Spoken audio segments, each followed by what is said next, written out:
Bonsoir tout le monde, je viens avec une toute autre vidéo sur une notion de paradoxe entre la notion de ce qui n'est pas palpable, pas tangible, et qui pourtant on y croit, ou pas, selon les cas.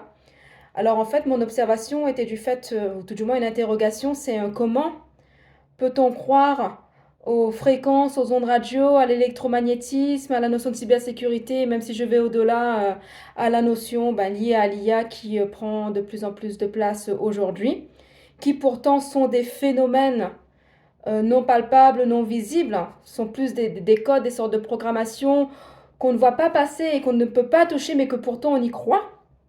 Alors qu'en parallèle, tout ce qui a trait aux soins que je vais appeler holistiques, parce qu'en fait, entre les soins énergétiques, chamaniques, de l'âme, il y a beaucoup de noms en fait, mais tout se rejoint selon les spécificités de chacun sur un soin en particulier. D'autant, on est constitué en fait de différents corps, donc qui fait que ces soins-là existent et qui pourtant, on ne croit pas à ce type, à ce type de soins et de ses bienfaits en fait.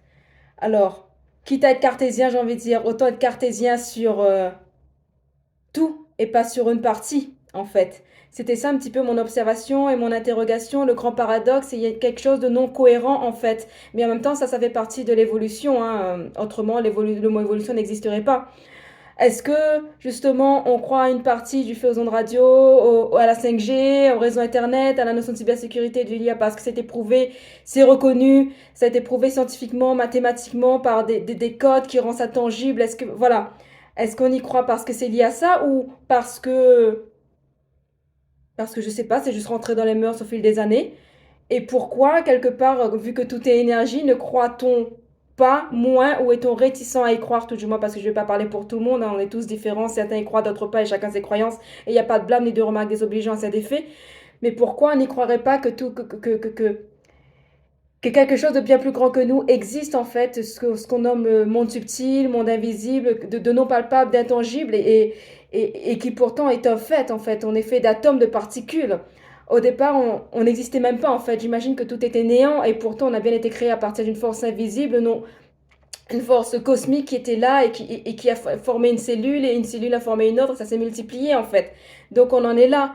Comment ça se fait qu'on croit à l'un et pas à l'autre? Et voilà, je voulais juste vous partager ça parce que c'est important. Je mettrai le texte en dessous qui est beaucoup plus détaillé parce que je ne vais pas faire une vidéo trop longue pour que ça passe aussi en short. C'est plus rapide et ça prend moins de temps aussi à écouter pour vous. Donc voilà, n'hésitez pas à me partager vos réflexions en ce sens si vous le souhaitez. Et je vous dis à très bientôt. On vous souhaite un très bon week-end.